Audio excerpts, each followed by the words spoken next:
श्री सच्चिदानंद सद्गुरु साईनाथ महाराज की जय। श्री सच्चिदानंद सद्गुरु ताजुद्दीन बाबा महाराज की जय। श्री सच्चिदानंद सद्गुरु भरद्वाज महाराज की जय।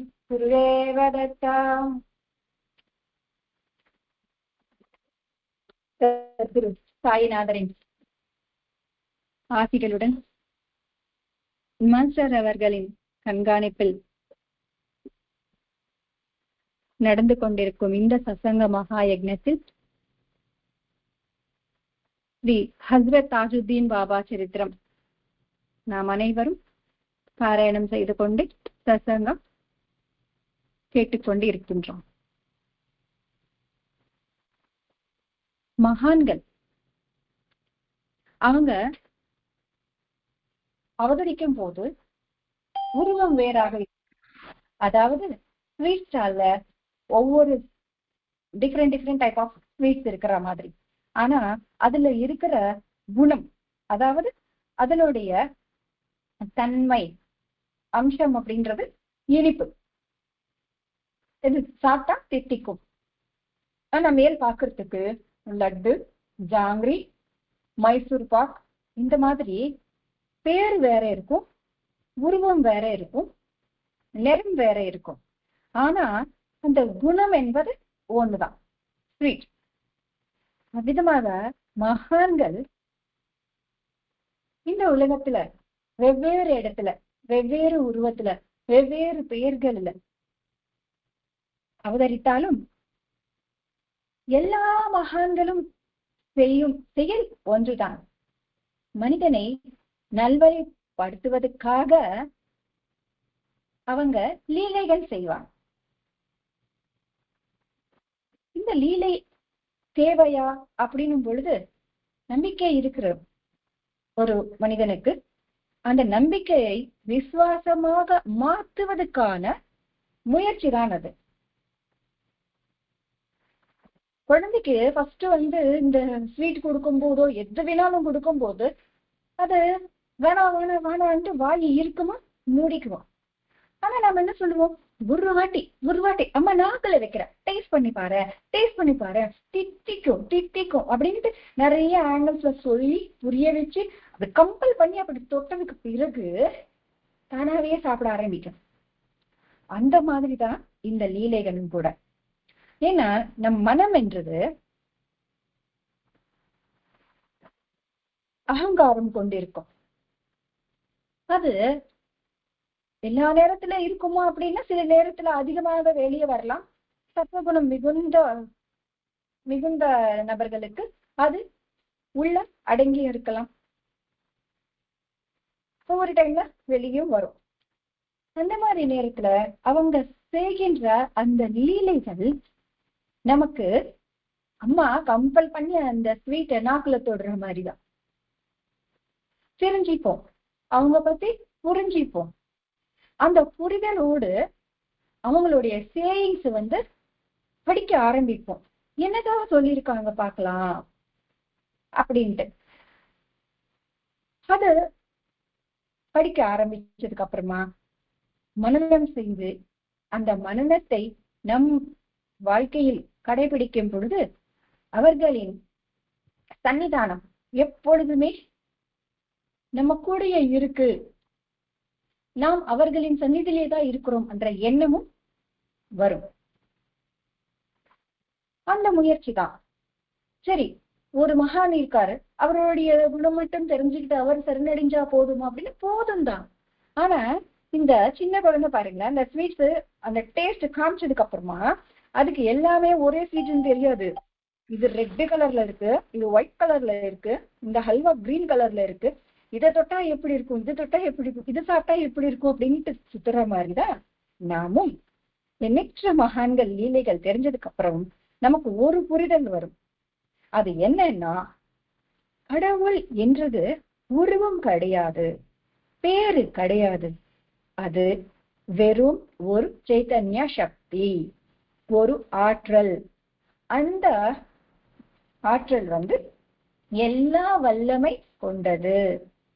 நாம் நம் வீட்டிலிருந்து பிரார்த்தனை செய்தாலும் இல்ல நடு ரோட்ல இருந்து பிரார்த்தனை செஞ்சாலும் இல்ல, காடுல இருந்து பிரார்த்தனை செஞ்சாலும் இல்ல, நடு கடல்ல இருந்து பிரார்த்தனை செஞ்சாலும் அந்த சைத்தன்ய சக்தியால் நமக்கு உதவ முடியும்.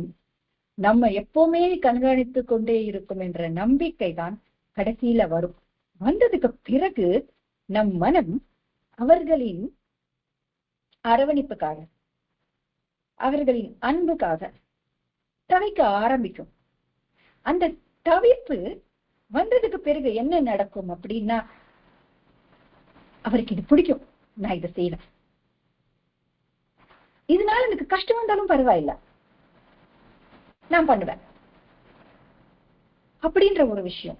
அதுக்கப்புறமா கொஞ்சம் கொஞ்சமா நம்மளுடைய விருப்பத்தை தள்ளி தள்ளி தள்ளி அவரு மனசுக்குள்ள ஃபுல்லா அவரு வந்துருவார். நான் பிரதிஷ்டை பண்ணுவோம். அதுக்கு பிறகு அது தக்க வச்சுக்கணும்ல, அது தக்க வச்சுக்கிட்டா எப்பவுமே ஆனந்தமாக இருக்கலாம், திருப்தியோட வாழலாம். ஆக்சுவலா ஒவ்வொரு மனிதனும் இவ்வளோ உழைக்கிறது, ஓடுறது, வாழ்க்கையில ஒரு ரன்னிங் ரேஸ் மாதிரி வாழ்க்கைய ஓடி ஓடி ஓடி தான் சம்பாதிக்கிறது எல்லாமே எதுக்காகனா திருப்தியும் ஆனந்தம்காக.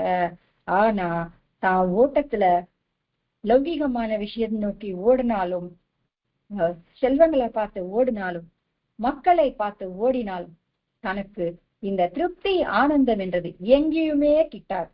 செல்வம் சேர சேர யாராச்சும் போதும்னு சொல்லுவாங்களா? இல்ல. ஒரு தலைமுறைக்கு இருக்கா, அடுத்த தலைமுறைக்கும் நான் சேர்க்கணும்ன்றது எண்ணம். உறவினர்களை வச்சுக்கிட்டு எல்லாரையும் சாட்டிஸ்ஃபை பண்ணி வாழ முடியுமா என்ன? 50 பேர் ரிலேஷன் இருக்கிறாங்கன்னு வச்சுக்கோங்களேன். அந்த 50ல நாம ஒருத்தங்க மத்தா 49. அந்த மத்தா 49ல ஒரே ஒரு குடைச்சல் கேஸ் இருந்தாலும் போதும், இந்த 48 நமக்கு கொடுக்குற ஆதரவு கூட மறந்துடுவோம். ஏன்னா மறக்கிற மாதிரி இருக்கும். ஸோ அதுலயும் இந்த திருப்தி ஆனந்தம் என்றது இல்லை. வேற எங்க கிடைக்குது? சரி, நான் ஒரு வேலைக்கு போறேன், அந்த கை நீட்டி சம்பளம் வாங்குறேன். அந்த வாங்குற சம்பளத்துக்கு நான் உண்மையா உழைச்சனும் போது ஒரு திருப்தி கிடைக்கும்.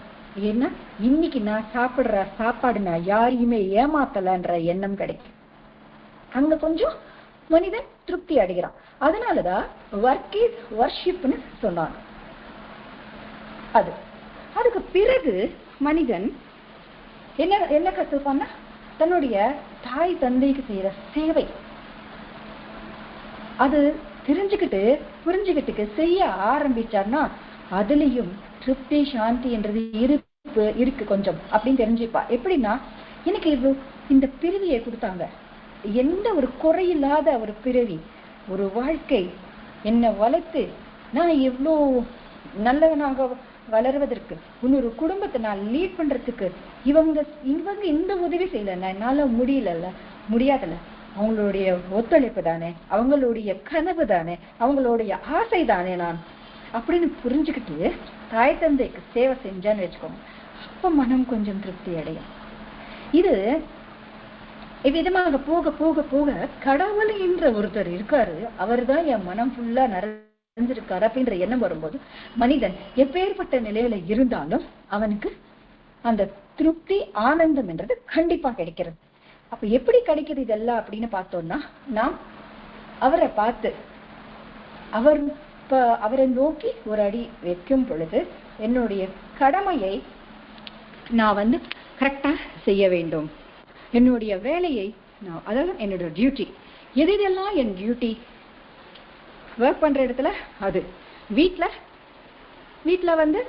அம்மா அப்பாவுக்கு மகனாகவோ மகளாகவோ, அப்புறமா கணவன் மனைவி, குழந்தைகளிடம் பெற்றோர்களாக, சகோதரர்களிடம் அவங்களுக்கு ஒரு துணையாக, இப்படி தன்னுடைய கடமைகள் எல்லாமே செய்ய செய்ய செய்ய அவனுக்கு அந்த கடைசியில அந்த திருப்தி ஆனந்தம் என்றது கிடைக்கிறது. அது பாபா போன்ற மகான்கள் நமக்கு அவர்களுடைய லீலைகளின் மூலமாகவும் அவர்களின் போதனைகளின் மூலமாகவும் நமக்கு எப்பொழுதுமே அது கங்கா பிரவாகம் மாதிரி அது எல்லாமே சொல்லிக்கொண்டேதான் இருப்பாங்க. ஒவ்வொரு மகான் சரித்திரம் படிக்கும் பொழுது ஆஹா சூப்பரா பண்ணியிருக்காரா அப்படின்னு. ஆனா இன்னொரு மகான் சரித்திரம் படிச்சோமே அவரும் இப்படிதான் பண்ணிருக்காரு, பாபா சரித்திரம் படிச்சோமே அவரும் இப்படிதான் பண்ணிருக்காரு, ஜீசஸை பத்தி கேள்விப்பட்டிருக்கோமே படிச்சிருக்கோமே அவரும் இப்படிதான் படிச்சிருக்கிறார் அப்படின்னும் பொழுது என்னடா நமக்கு வரும் அப்படின்னும் போது அந்த உச்சகட்டமான ஞானம் அடைகிறதுக்கான வழி கிடைக்கும். அதாவது இருக்கிறது ஒரே சைதன்யம் அன்ற தெரியும். ஏன்னா இத்தனை மகான்கள் இல்லை, இத்தனை மதங்கள் இல்லை, இத்தனை ஜாதிகள் இல்லை அப்படின்றது தெரியும். அது தெரிஞ்சதுக்கு பிறகு இருக்கிறதா அந்த பரமாத்மா, அவருக்குள்ள நான் ஒரு பகுதி, நான் ஆத்மா, அவரை அடைவதுதான் என்னுடைய இதுன்றது அந்த முக்தியை நோக்கி போற பாதை ஆரம்பிக்கும்.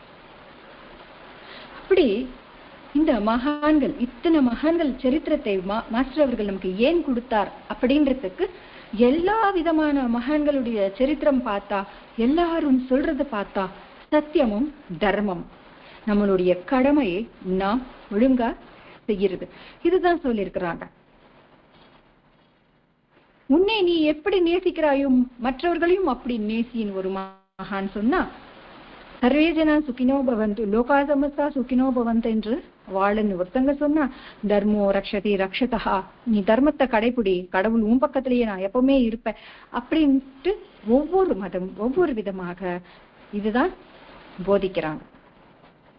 இத்தனை மகான்கள் சரித்திரம் வாசிப்பதனால் நமக்கு ஒரு ஸ்டேபிலிட்டி கிடைக்கும். அதாவது நிச்சல தன்மைன்னு சொல்லுவாங்க. கடவுள் என்றது ஒண்ணுதான், நான் அவருடைய குழந்தை அப்படின்றது கிடைக்கும். அது அவங்களுடைய பிறவியின் சம்ஸ்காரம் பண்பாடின் படி ஒரு மகானுக்கு நம்மளுடைய மனம் ஈர்க்கப்படும். ஏன்னா சின்ன வயசுலயே நம்ம வீட்டுல எல்லா சாமி படம் இருக்கும், ஆனா ஏதோ ஒரு சாமி படத்தை தான் நம்ம வணங்கியிருப்போம். நம்ம நல்லா வாட்ச் பண்ணி பார்த்தா அந்த ஒரு சாமி படம் ஆக்சுவலா குலதெய்வம் போட்டோ பெருசா வச்சிருப்பாங்க, பக்கத்துலயே இன்னொரு சாமி போட்டோ சின்னதா வச்சிருப்பாங்க. ஆனா நமக்கு அவங்க மேல மனசு ஈர்க்கப்படலாம், அது முன் பிறவி இது. அதனால இத்தனை மகான்கள் சரித்திரம் படிக்க படிக்க ஏதாவது ஒரு சேயிங் அவங்க சொன்னது நமக்கு பிடிச்சோம்னா திருப்பி அவங்களுடைய அந்த பர்மிசஸ்குள்ள நமக்கு பர்மனண்டா ஒரு இடம் கிடைக்கும். அவ்விதமாக நாக்பூர்ல வசித்து கொண்டிருக்கும் ஸ்ரீ ஹஜ்ரத் தாஜுத்தீன் பாபா அவர்கள், அவங்க ஹாஜி, அவங்களோட பெருசு எதுனா ஹாஜின்னு சொல்லுவாங்க. ஏன்னா மகான் மகாத்மா அப்படின்னு சொல்றோம்ல, அதுக்கும் மிஞ்சி இவர் ஒரு அவதூதையாகவே இருந்தார். தேவதூதன் சில பேர் அந்த மாதிரி சொல்லுவாங்கல்ல, அந்த மாதிரி. அவரு இந்த மக்கள் கூட்டத்துல இருந்து வெளிப்பட்டு வாழ்றதுக்காக ஒரு மென்டல் ஹாஸ்பிட்டல்ல இருந்துருவார். நிறைய வருஷம் அங்கேயே இருப்பார். அங்கேயும் அவருடைய லீலைகள் வெளிப்பட்டு கொண்டே வந்தது. இப்போ தாழம்பூ இல்ல மல்லிகை பூ கொண்டு எங்கேயாச்சும் ஒளிச்சு வைக்க முடியுமா? அதனுடைய அந்த பிராக்ரன்ஸ் எப்படி அந்த நறுமணம் எல்லா இடத்துலயுமே பரவுமோ அவ்விதமாகவே அவர் அந்த ஹாஸ்பிட்டல்ல இருந்தாலும் அவருடைய லீலைகள் பக்தர்கள் அனுபவித்துக் கொண்டே வந்தாங்க. அவ்விதமாக காசிநாத் ராவ் பேர் பாருங்க. இதுக்கு முன்னாடி பாபாவுக்கு அந்த பாபா இருந்த அந்த ஹாஸ்பிட்டல்ல ஹெட்டா ஒருத்தர் இருந்தார் இல்லைங்களா, அவர் ஒரு முஸ்லிம். அவரு அவருடைய பேர்லயே தெரியும், மஸ்ஜித் என்று அவருடைய பேர்லயே நமக்கு தெரியும், அப்துல் மஸ்ஜித். இப்போ இருக்கிற டாக்டர் காசிநாத் ராவ். அந்த பேரு பார்த்தாலே நமக்கு தெரியுது அவரோட ஹிந்து. இந்த மஸ்ஜித் டாக்டர் ரிட்டையர்ட் ஆயிடுவாரு. அதுக்கப்புறமா காசிநாத் ராவ் நாகப்பூர் அந்த மென்டல் ஹாஸ்பிட்டலுக்கு அவர் தான் சீஃப் டாக்டராக நிர்ணயிக்கப்படுவார். அவர் ஹிந்து, மிகவும் ஆச்சாரம் கொண்ட ஒரு பிராமணர். அவரே தாஜுத்தீன் பாபாவுக்கு பக்தரானார். இது அண்டர்லைன் பண்ணி நாம் கவனிக்கக்கூடிய விஷயம். அவரு பாபா கிட்ட அவர் பெற்ற ஆசிகளோ அவருடைய அனுபவங்களோ கேட்டா நமக்கு மிகவும் ஆச்சரியமாக இருக்கும். ஒரு நாள் என்னாச்சு, இந்த காசிநாதரா வந்த புதுசு ஹாஸ்பிட்டல்ல அவருடைய அறையில உட்கார்ந்துட்டு இருக்காரு. கேட்டனா அவர் முன்னாடி தாஜுதீன் பாபா சேர்ல உட்கார்ந்துட்டு இருக்காரு. கொஞ்ச நேரத்துக்கு முன்னாடி தானே ரவுண்ட்ஸ் போகும்போது இவர் ஒரு அறையில வச்சு லாக் பண்ணிருந்தாங்க, இப்ப எப்படி இங்க வந்தாரு அப்படின்னு சொல்லிட்டு ஒரு சின்ன ஷாக்கு, ஒரு பயமும் வந்தது. ஏன்னா பைத்தியக்காரங்கள்ல ஏதாவது டைம்ல ஏதாவது பண்ணிடுவாரோ அப்படின்ற ஒரு பயமும் இருக்கலாம். எப்படி இது நடந்தது அப்படின்ற ஒரு ஆச்சரியம். இந்த ரெண்டும் அந்த பயத்திலேயே அதுல இருந்து ஒரு வெளியே கூட வரலையா. அந்த பயமும் அந்த ஆச்சரியத்துல வெளியே வரல. அதுக்குள்ளேயே அங்க ஒரு சத்தம் கேக்குது, சலாம் அலைக்கும் பாபா தாஜுதீன் அப்படின்ற ஒரு குரல் கேக்குதாம். உடனே தாஜுதீன் பாபா சொல்றாரு, வா அலைக்கும் அஸ்ஸலாம் அப்படின்னு அவரு பதில் சொல்றாராம். இதற்கு எப்படி இருக்கும்? அதுவா பைத்தியக்காரங்களுக்கு வைத்தியம் பாக்குற ஒரு ஹாஸ்பிட்டல். இவர் அப்பதான் ரவுண்ட்ஸுக்கு போயிருக்கிறாரு, ரூம் பூட்டி இருக்கு, அந்த நேரத்துல திறக்கவும் மாட்டாங்க. சடனா சேர்ல உட்கார்ந்துட்டு இருக்காரு, ஒரு என்ட்ரி அந்த மாதிரி எதுவும் கிடையாது, சேர் இவருக்கு எதிரில் சேர்ல உட்கார்ந்துட்டு இருக்காரு. எப்படி வந்தாருன்னு யோசிக்கிறதுக்குள்ள ஒரு குரல் கேக்குது, இவரும் பதில் சொல்றாரு. இது நடந்துட்டே இருக்கு. அந்த ரெண்டாவது அதிர்ச்சியில இருந்து அவர் வெளியே வரல. அதுக்குள்ள அந்த அறையில இருக்கிற அந்த சிவற்றில இருந்து ஒரு பகுதி விழுது கொஞ்சமா. அதுல இருந்து ஒரு கை வெளியே வருது. உடனே அது நம்ம ஹஸ்தம் அப்படின்னு சொல்லுவோம், அவங்க பஞ்சா என்று சொல்லுவாங்க. அந்த கைய அபயஹஸ்தம் சொல்லுவாங்கல்ல, அந்த மாதிரி தெரியுதான். உடனே பாபா அந்த செவிற்றுக்கு பக்கத்திலேயே சென்று அந்த கை வந்தது பாத்தீங்களா, அங்க போய் கை குலுக்குறாராம். டாக்டருக்கு இதெல்லாம் பார்த்துட்டே இருக்கும்போது மிகவும் ஆச்சரியம். இது எல்லாமே பார்த்துட்டு இருக்கிறாங்க. பாபா சடனா காணோம் அங்க, மத்த எல்லாமே நார்மலா இருக்கு. உடனே இந்த காசிநாதரா ஓடுறாரு, தாஜுதீன் பாபா இருக்கிற அறைக்கு ஓடி போய் பாக்குறாரு. அந்த பூட்டி இருக்கும் அந்த அறையில் பிரார்த்தனையில், அதாவது தியானத்துல மூழ்கி இருக்கிறார். பாபாவை பார்த்த உடனே டாக்டருக்கு மிகவும் ஆச்சரியம். இங்க இந்த பூத உடல் அது தியானம் செய்து கொண்டே இருக்கு, ஆனா சைதன்ய ரூபமாக அவருடைய வேலைகள் தொடர்ந்து கொண்டே இருக்கு. இல்லை, நம்ம சத்குரு சாய் சீரியல்ல கூட பார்ப்போம், பாபா இதோ தியானம் செய்யணும் அப்படின்ட்டு உட்கார்ந்துருவாரு. ரொம்ப நேரம் எந்திரிக்கவே மாட்டாரு. ஏன் பாபா இவ்வளவு நேரம் தியானம் பண்றாருன்னா அப்படி பாய்சம்மா சொல்லுவாங்க, அவர் யாருக்கோ உதவுறதுக்காக போயிருக்கிறாரு அப்படின்னுட்டு.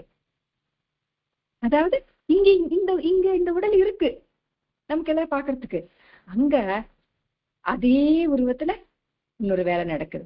அப்படி உலகத்துல இருக்கிற எத்தனை பக்தர்கள் எத்தனை கஷ்டங்கள்ல இருந்து எத்தனை ஆபத்துகள் இருந்து அவர் காத்து கொண்டே இருக்கிறார்.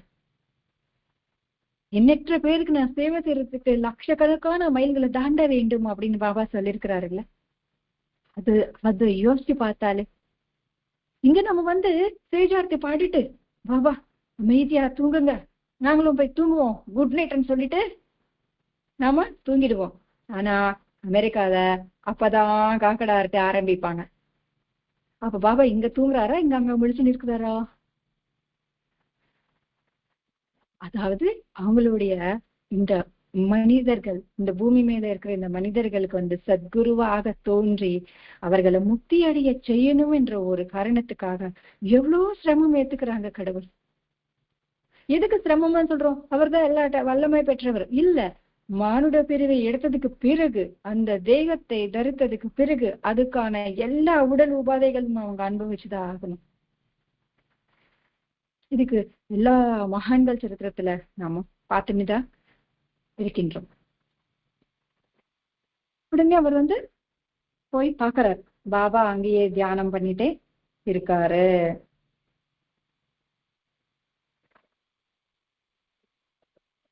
அவ்விதமாக இந்த இப்போ லேட்டஸ்ட் டெக்னாலஜிஸ் கத்துக்கொண்ட எண்ணற்ற வைத்தியர்கள் தினமும் பாபா பண்ற ஏதோ ஒரு லீலையை பார்த்துட்டே வந்தாங்களாம். ஏன்னா அவங்க சயின்ஸ் தானே நம்புவாங்க, இந்த மகிமைகள் லீலைகள் எல்லாமே நம்ப மாட்டாங்க. ஆனா அங்க பாபாவுடைய லீலைகள் பார்த்த அனைவரும் நமக்கு ரட்சகராக இவர் இருக்கிறார், நமக்கு உதவி புரியறதுக்காக இவர் இருக்கிறார் என்ற தைரியத்துல அவர் மேல மிகுந்த பக்தியுடன் வாழ்ந்து கொண்டே வந்தார்களாம். ஒரு பேரலிசிஸ் ஒரு நபர் பாபாவுடைய அற்புதமான இந்த மகிமைகள் எல்லாமே கேட்டு, சரி நமக்கும் ஏதாவது ஒரு நன்மை நடக்காம இருக்குமா அப்படின்ட்டு அவர்களுடைய மாமியார கூட கூட்டிட்டு நாகப்பூருக்கு வராராம். ஒரு கை ஃபுல்லா அவருக்கு வேலை செய்யாது. பாபாவை பார்க்கறதுக்காக அந்த ஹாஸ்பிட்டலுக்கும் அவரு வர்றாரு.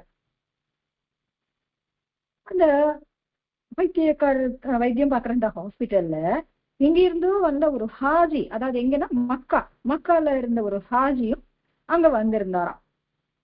அவர்கிட்ட போயிட்டு இந்த முதியவர் கேட்டிருக்காரு, நீங்க எந்த வேலை விஷயமா இங்க வந்தீங்க அப்படின்னு கேட்டிருக்காரு. அதுக்கு பதிலாக அந்த ஹாஜி சொல்றாரா, என்ன தாஜுத்தீன் பாபா தான் இங்க வர சொல்லி இன்வைட் பண்ணாரு, அவரு என் கூட மக்காவில 21 days இருந்தாரு, அவருடைய இன்விடேஷனை ஏத்துக்கிட்டு நான் இங்க வந்திருக்கேன் அப்படின்னு அவர் சொல்றாராம்.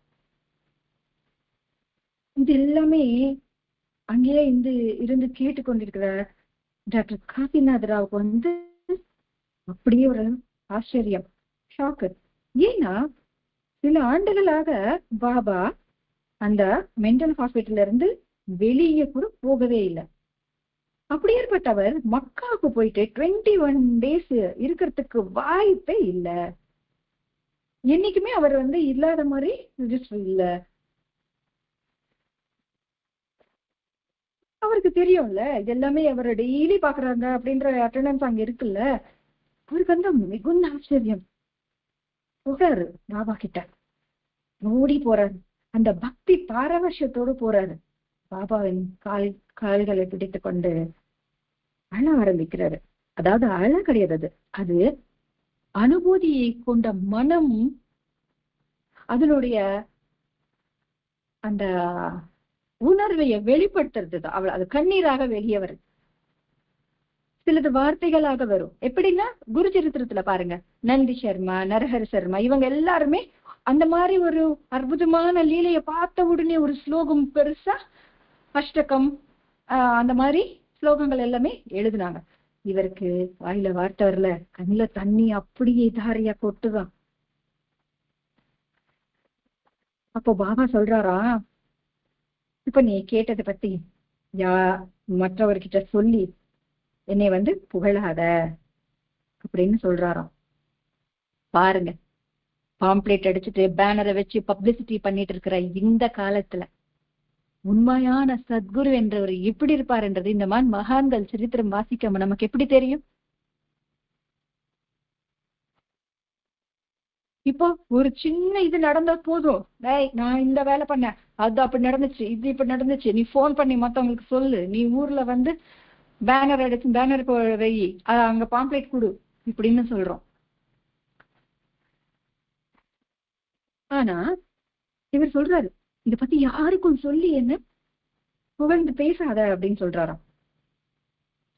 அப்புறமா அந்த நோயாளி வந்தார், ஒரு கை வேலை செய்யல, பேரலிசிஸ் அவர் வந்தார். பாபா இது பிடிச்சுக்கிட்டு, ஓ இது உண்மையான நோய் இல்லையே அப்படின்னு சொன்னாராம். பாபா அந்த கைய பிடிச்ச உடனே கொஞ்சம் கொஞ்சமா அந்த கையில சூடு ஏற ஆரம்பிச்சுதான். பாபா கொஞ்ச நேரம் பிடிச்சிட்டே இருந்தாராம். பிறகு அந்த கைய அப்படி வீசுற மாதிரி, கையில இருக்கிறத தூக்கி போடுவாங்கல்ல அந்த மாதிரி பண்ணாராம். பண்ண அடுத்த நொடியில இருந்து அந்த முதியோரின் கை வந்து முழு திறனை பெற்றதாம். பாபா அவருக்கு சொல்றாராம், கடவுள் உன் கையை வந்து குணப்படுத்திட்டார், அதுக்கு நன்றி தெரிவிக்கும் மாதிரி நீ மக்கா யாத்திரை செஞ்சுக்கோ அப்படின்னு சொன்னாராம். பாருங்க, இங்க நான் உன் கையை சரிப்படுத்திட்டேன், இனிமே என்னோட தரிசனத்துக்கு வா அப்படின்னு சொல்லல. கடவுள் உன் கையை சரிப்படுத்திட்டார், உன் நோயை போக்கிட்டார், நீ மக்கா யாத்திரை செஞ்சுக்கோ அப்படின்னு சொல்ற. சிறுடி சாய்நாதர் கூட எண்ணற்ற லீலைகளும் பண்ணுவாரு, எல்லா கஷ்டங்களையும் கொண்டு போக்கிடுவாரு. உடனே என்ன சொல்வாரு, அல்லா மாலிக், கடவுள் தான் எஜமான், கடவுளுடைய அனுகிரகத்தால தான் இது நடந்தது, இல்ல என் குருவோட அனுகிரகத்தினால்தான் இது நடந்ததுன்னு சொல்றாங்களே தவிர அவங்க யாருமே, அதாவது உண்மையான சத்குருக்கள் யாருமே நான் தான் இது செஞ்ச அப்படின்ற வார்த்தை அவங்க வாயால வரவே வராது. அன்றது நம்ம வந்து அண்டர்லைன் பண்ணி ஞாபகம் வச்சுக்கக்கூடிய ஒரு விஷயம், வச்சுக்க வேண்டிய ஒரு விஷயம். இங்க யாத்திரை செய்ய சொன்னாரு. யாத்திரை எதுக்காக செய்யணும், எப்படி செய்யணும்? 2 கேள்விகள் இருக்கு. யாத்திரை என்பது ஒரு திருத்தலத்துக்கு செல்றது, ஒரு திவ்ய கஷேத்திரத்துக்கு செல்றது.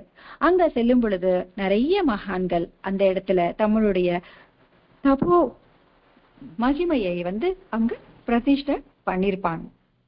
அங்க போறதுனால நிறைய பேர் வருவாங்க, எல்லாருமே பகவானை வந்து பிரார்த்தனை பண்ணுவாங்க, ஒரு குட் வைப்ரேஷன் வந்து நமக்கு கிடைக்கும்.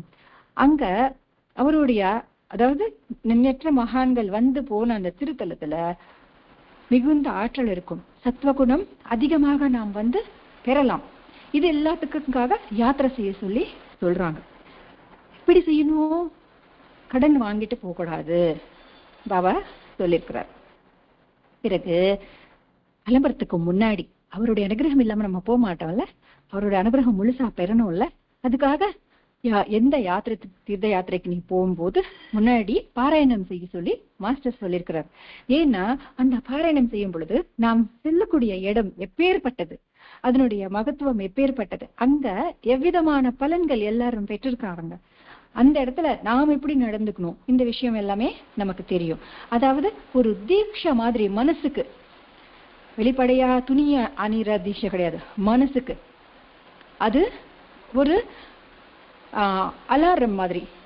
நான் வந்து அங்க போறேன், அந்த சங்கல்பம் தினமும் அந்த சங்கல்பம் சொல்றதுக்கு உதவியாக இருக்கும் பாராயணம். சரி, கிளம்புறோம். ஆனா நான் ஷிரடிக்கு போகும்போது என்ன பண்ணேன் தெரியுமா? போகும்போது வந்து பாராயணம் முடிக்கலன்னு சொல்லிட்டு பாராயணம் பண்ணுவோம், திருப்பி வரும்போது சீட்டு வெளியாடு கொண்டே வந்தேன். அப்ப என்னதான் அங்க இருந்து நான் கொண்டு வந்தேன்? நாம எல்லாரும் பண்ற மிஸ்டேக்கு, எல்லாரும் சொல்ல மாட்டேன், பண்றவங்க சில பேர், அதுல நான் ஒருத்தி. என்ன போனதுக்கு அப்புறமா அங்க அவருடைய தியானமாகவே இருக்கணும், அவர் மேலதான் மனம் தவிக்கணும். ஆனா அங்க போனதுக்கு அப்புறமா வீட்டுல என்ன இது என்ன எப்படி போயிட்டு இருக்குதோ, அவங்க எப்படி இருக்கிறாங்களோ, இவங்க எப்படி இருக்கிறாங்களோ, யாராச்சும் எனக்கு போன் பண்ணிருக்கிறாங்களா, போன உடனே போன் செக் பண்ணிக்கிறது, லௌகிகமான விஷயங்கள் உட்கார்ந்து பேசுறது. நாம் எதுக்கு போறோம்? கடவுளுக்கு நன்றி தெரிவிக்கிறதுக்காக போறோம், அவருடைய ஆசிகள் பெறுவதற்காக போறோம்.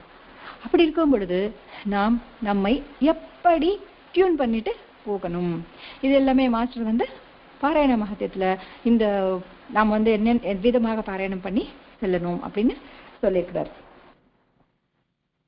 இப்போ அந்த காலமாச்சு நினைச்சுப்பாங்க, ஏதோ காசு ரெடி ஆகிற வரைக்கும் வெயிட் பண்ணுவாங்க, அதுக்கப்புறமா கிளம்பி போயிட்டே இருப்பாங்க. இப்ப நமக்கு 3 months in advance ரிசர்வேஷன் பண்றோம். அந்த 3 monthsம் நமக்கு மனசுல தீட்சை தான், இன்னைக்கு நான் கிளம்ப போறேன், இன்னைக்கு நான் கிளம்ப போறேன், இன்னைக்கு நான் கிளம்ப போறேன். அது வந்து சங்கல்பம் தான். அதுக்காக அந்த நன்றிக்காக நீ வந்து போயிட்டு வா. அதுவும் இல்லாம சத்குருவை வந்து வருஷத்துல 2 முறை தரிசிக்க வேண்டும் என்பது ரூல். அது ஒரு எனர்ஜி வந்து சார்ஜ் பண்ணிக்கிற மாதிரி. 6 மாசத்துக்கு ஒரு தடவை சத்குரு தரிசனம் பண்ணணும் என்றது விதி. இங்க பாபா தாஜுதீன் பாபா என்ன சொல்லிருக்கிறாரு, நீ வந்து மக்கா யாத்திரை செய்து கொள் அப்படின்னு சொல்றாரு. இனி நீ வீட்டுக்கு போகலாம், உனக்கு வந்த இந்த ஆபத்து வந்து போயிடுச்சு அப்படின்னு சொன்னாரு. அவ்விதமாகவே இன்னொரு பெரிய மனுஷ ஒருத்தவங்க வந்து பாபா கிட்ட வருவாரு. வந்த உடனே நமஸ்காரம் பண்ணிட்டு, ஓ மகாத்மா, என்னுடைய மகள் கடைசி நொடிகள்ல இருக்கிறான், நீங்க செஞ்சு அவங்களுக்கு வாழ்க்கையை வந்து அனுகிரகிங்க அப்படின்னு சொல்லிட்டு சொல்றாராம். எப்படி பிரார்த்தனை பண்றாராம், அந்த மனம் உருகி உருகி பிரார்த்தனை பண்றாரு. அதை பாக்குறவங்களுடைய மனம் இறங்கி வரணும், அவ்விதமாக அவர் பிரார்த்தனை பண்றாரு. பாபா அமைதியாக கொஞ்ச நேரம் அவருடைய முகத்துக்கு அந்த ஒரு பெரியவர் வருவார் இல்ல, அவரையே பார்த்தாராம். பிறகு கண்களை மூடிக்கொண்டு கொஞ்ச நேரம் சமாதி நிலைக்கு போனாராம். பிறகு மெதுவா கண்களை திறந்துட்டு, நீ வந்து வீட்டுக்கு போ, வந்த ஆபத்து போயிடுச்சு, இனிமே உன் மகள் க்ஷேமமாக இருக்கும் அப்படின்னு சொன்னார். பெரிய மனுஷன் வீட்டுக்கு போய் பார்த்ததுக்கு அப்புறமா உங்களுடைய மகள் உட்கார்ந்து ஏதோ சாப்பிட்டு கொண்டே இருந்தாலும் பாபா வந்து தெளிவுபடுத்த அனுகிரகித்த இந்த விஷயம் வந்து அவருக்கு அது பார்த்த உடனே நன்றியோட அவருடைய மனம் உருகிடுச்சான். இவ்வளவு ஷார்ட் டைம்ல நம்மளுடைய மகள் எப்படி குணமடைஞ்சால் அப்படின்னு சொல்லிட்டு அவரோட மனைவியை வந்து கேட்டாராம். அப்ப அவங்க சொல்றாங்க, நீங்க பாபா தரிசனத்துக்கு போன கொஞ்ச நேரத்திலேயே நம் வீட்டு வாசல்ல ஒரு பக்கீர் வந்து வந்தாரு. நான் வந்து அழுது கொண்டே இருந்தது பார்த்துட்டு என்னம்மா விஷயம் அப்படின்னு கேட்டாரு. நம்ம குழந்தையோட நிலைமைய வந்து நான் வந்து சொன்னேன், ரொம்ப ஆபத்துல இருக்கிறா அப்படின்ட்டு நான் சொன்னேன். உடனே உள்ள வந்து இந்த கட்டில்ல உட்கார்ந்துட்டு அவருடைய கையால உடம்பு ஃபுல்லா, அந்த குழந்தை உடம்பு ஃபுல்லா தொட்டு கொடுத்துட்டு, இன்ஷா அல்லாஹ் அப்படின்னு சொல்லிட்டு சீக்கிரமாவே குணமடைவா அப்படின்னு சொல்லிட்டு போயிட்டாராம். அவரு சென்றதுக்கு பிறகு, அதாவது கொஞ்ச நேரத்திலேயே அந்த பாப்பா எந்திரிச்சிட்டு உட்கார்ந்துட்டு, அம்மா எனக்கு ஏதாவது சாப்பிட கொடு அப்படின்னு சொல்லிட்டு கேட்டு சாப்பிட்டு கொண்டே இருக்கிற நேரத்துல உங்க அப்பாவும் வீட்டுக்கு வந்துட்டு இதுதான் நடந்தது அப்படின்னு சொன்னாராம். பாபா பாருங்க, அங்க அறையில உட்கார்ந்து அந்த பைத்தியக்கார ஹாஸ்பிட்டல்ல அறையில உட்கார்ந்து தியானம் பண்ணிட்டே இருந்தாரு. காசிநாத் ராவ் கூட அங்க போய் பேசிட்டே இருந்தாரு. அதே விதமாக இங்க வந்த அந்த அப்பாவை வந்து பார்த்துட்டே இருக்கிறாரு. கொஞ்ச நேரம் திருப்பி தியானத்துக்குள்ள போயிட்டாரு. திருப்பி முடிச்சுட்டு நீ வீட்டுக்கு போன்னு சொன்னார். அதாவது இந்த பௌதிக தேகம், மூத உடல் இங்கதான் இருக்கும், ஆனா அவங்களுடைய சைத்தன்யத்தால எங்க வேணாலும் செல்ற ஒரு நிலை அவர்களது.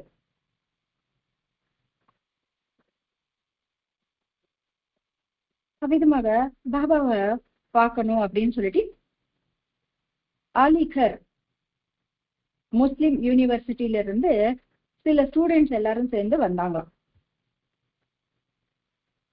அவங்க எல்லாருமே அப்படியே குரூப்பா பாபாவோட ஒரு போட்டோ எடுத்துக்கிட்டாங்க. அவங்களுக்கு எல்லாருக்குமே அப்படியே ஒரு ஷாக்கு. என்னன்னா அந்த போட்டோல எல்லாருடைய போட்டோஸ் அந்த ஃபிகர் வந்து பர்ஃபெக்டா தெரியுது. ஆனா தாஜுதீன் பாபா எங்கமே இல்லையா. அது எப்படி இருக்கும்ல, பாபா சரித்திரத்திலேயே வரும். சொல்லாம போட்டோ எடுத்தா வெறும் பாபா பாதங்கள் மட்டும் இருக்கும். இன்னொருத்தருக்கு என்ன வரும், அவருடைய குருவின் படமே வரும். அவங்களுக்கு வந்து எல்லா விஷயங்களுக்கும் அப்பேற்பட்டவர்கள். நம்ம லேட்டஸ்ட் டெக்னாலஜி, ஸ்பேஸ் ஸ்டேஷன் இப்படி எல்லாம் சொல்றோம், இது எல்லாமே தெரியுமா தெரியாதா அப்படின்னு எல்லாம் பேசிக்கிறோம். இவ்வளவு நடக்குதுன்னு சொல்லிட்டு நான் ஒரு போட்டோல வராம இருப்பது கூட அவங்களால முடியும். பாபா வந்து இந்த மாதிரி லீலைகள் வந்து நிறைய செஞ்சுட்டே இருந்தாராம். அவருடைய அதாவது அவருக்கு எதுலயுமே தடைகள் இல்லை. அப்படி ஏற்பட்ட அவருடைய ஆசீர்வாதத்துக்காக நிறைய பேர் வந்து அந்த ஹாஸ்பிட்டலுக்கு வந்துட்டே இருந்தாங்க. அவங்க எல்லாம் பாபாவோட தரிசனத்துக்காக அப்படியே கியூ கட்டி நிப்பாங்களாம் எல்லாரும். அவங்க வரும்போது பாபாவுக்கு வந்து துணி, பழங்கள், அதமான மதுர பதார்த்தங்கள், பீடி, இந்த மாதிரி அவங்களுக்கு ஏத்த அவங்கவுங்க கெப்பாசிட்டிக்கு ஏத்த மாதிரி அவங்க ஏதோ வந்து கொண்டு வந்து பாபாவுக்கு சமர்ப்பித்து கொண்டே இருந்தாங்களாம்.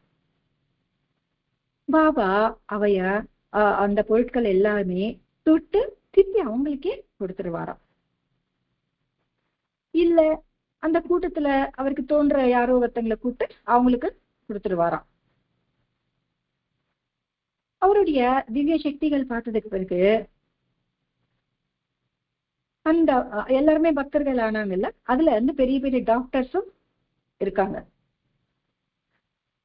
அவங்க என்ன பண்ணாங்கன்னா, பாபாவை வந்து மற்ற நோயாளிகள் எல்லாமே எப்படி ட்ரீட் பண்ணுவோம் அந்த விதமாக ட்ரீட் பண்ணாம பிரத்யேகமா கவனித்துக் கொண்டே வந்தாங்களாம். மற்ற நோயாளிகளுக்கு வந்து கண்டிப்பாக செய்யக்கூடிய அந்த பிசிக்கல் எக்ஸசைசஸ், அவங்க கிட்ட சில வேலைகள் எல்லாம் செய்ய வைப்பாங்கல்ல, அது எல்லாமே பாபா கிட்ட செய்ய வைக்க மாட்டாங்களாம். அதே மாதிரி அவருடைய அறையும் கூட்டாமலேயே வச்சிருப்பாங்களாம். ஆனா பாபா இதுக்கு எதுக்குமே அனுமதி தராமல் எல்லாரும் கூட சேர்ந்து அவரும் வேலை செய்வாராம். அவருடைய அறைக்கு அவரே தாளிட்டு கொள்வாராம். கேட்டு லாக் பண்ணலன்னா கேட்டு லாக் பண்ண வைப்பாரா அவரு. மற்ற நோயாளிகள் இருந்து என்ன பிரத்யேகமா பார்க்க வேண்டாம், அது எனக்கு பிடிக்காதுன்னு சொல்லிட்டு ஹாஸ்பிட்டல் ஸ்டாஃப் கிட்ட சொல்வாராம். யாருக்குமே பிரத்யேகமாக ஒரு ட்ரீட்மெண்ட் கொடுக்கறதுக்கு அனுமதி கொடுக்கவே மாட்டாராம். அந்த ஹாஸ்பிட்டல்ல வேலை செய்யற சீஃப் டாக்டர்ஸ் முதல்ல இருந்து மற்ற சின்ன சின்ன வேலைகள் பாக்குற எல்லாரும் வரைக்கும் பாபாவை வந்து அங்க கடவுளா பார்த்து வணங்கி கொண்டே வந்தாங்க. ஆனா அந்த கவர்மெண்ட் அது வேற ஒரு மாதிரி பார்த்தாங்க. எதுக்காக அப்படின்னா, பாபாவோடைய அனுகிரகம் பெறுவதற்காக நிறைய அந்த பிரிட்டிஷ் மக்கள் இருக்கிறாங்க, அவங்களும் பாபா கிட்ட வந்து கொண்டே இருந்தாங்க. இத பார்த்துட்டு அந்த கவர்மெண்ட் என்ன செஞ்சது, பாபாவை யார் யாரு பார்க்க வர்றாங்களோ அவங்களுக்கு டாக்ஸ் போட்டாங்க. பாத்தீங்களா, இது எல்லா மகான்களுக்கும். இப்போ ஷிரடி சாய்நாதருக்கும் இதே மாதிரி பண்ணாங்க. பாபா யார் யாருக்கெல்லாம் தட்சிணை கொடுப்பாரு, யார் யாருக்கு எல்லாமே அவருக்கு வந்து தட்சிணைகள் வந்து பிரிச்சு கொடுத்துருவார்ல, அவங்களுக்கு எல்லாருக்கும் டாக்ஸ் போட ஆரம்பிச்சாங்க. இது அதாவது எங்க ஒரு இடத்துல வந்து ஒரு நம்பிக்கை ஒரு விசுவாசம் அதிகமா இருக்கோ மற்றவர்கள் அது வந்து காசாகிக்கா பாக்குறாங்க. இப்படி இவர் பார்க்காம இருக்க மாட்டாங்க, ஸோ அதனால இவங்களுக்கு டாக்ஸ் போடலாம். பாபாவுக்கும் இதே நடந்தது, ஷிரடி சாய்நாதருக்கும் இதே நடந்தது. ஆனா யோசிக்கிறது பாருங்க, அவரு ஏதாவது அவருக்குன்னு வாங்கிக்கிறாரா? இல்ல இல்ல. அவருக்கு வந்த பக்தர்களுக்கு கவர்மெண்ட் ஏதாவது வசதிகள் செஞ்சு கொடுத்ததா? இல்ல. ஷிரடி சாய்நாதரை பார்க்க வந்த பக்தர்களுக்கு அங்க இருக்கிறவங்களே ஒரு சாப்பாட்டுக்கோ எல்லாமே அரேஞ்ச் பண்ணி கொடுத்துட்டு இருந்தாங்க. கவர்மெண்ட் எதுவுமே எடுத்து பண்ணல, ஆனா டாக்ஸ் மட்டும் போட்டது. ஏன்னா ஒரு டூரிசம் பிளேஸ் மாதிரி அவங்களுக்கு. இங்க டூரிசம் பிளேஸ்ல பாருங்க எல்லாமே எப்படி இருக்கும், அந்த மாதிரி வந்தவங்களுக்கும் டாக்ஸ் போட்டு அனுப்புறது. அதாவது பாபாவோட பக்தர்களையும் ரொம்ப பெரிய ஆபீசர்ஸ் எல்லாம் இருந்தாங்க. நாகப்பூருக்கு செல்ல சீஃப் கமிஷனர்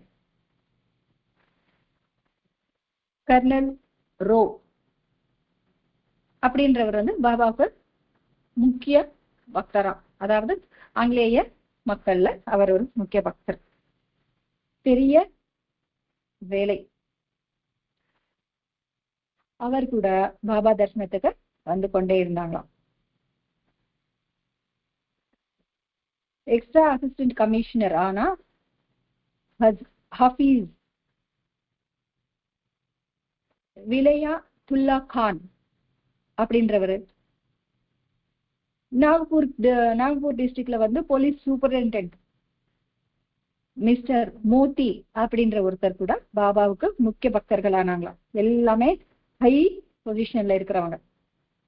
நாகப்பூர் மகாராஜ் ராகுல்ஜி ராவ் போன்ஸ்லி அவரும் பாபா கிட்ட வந்து பாபாவோட ஆசி பெறுவார். இவர்கள் எல்லாமே அவங்களுடைய அதாவது அவங்களுக்கு சொந்தமான ஒரு அதாவது முக்தி சாதனையோ எதுவோ அதுவும் செஞ்சு கொண்டே இந்த சமுதாயத்துல இருக்கிற டிஃபரன்சஸ் வந்து பேலன்ஸ் பண்ணிக்கொண்டே அதுக்கு உழைச்சு கொண்டே செஞ்சுட்டே பாபாவோட ஆசையால இது நாங்க செய்யறோன்ற எண்ணம் கொண்டு அவங்க செஞ்சுட்டே இருந்தாங்களாம்.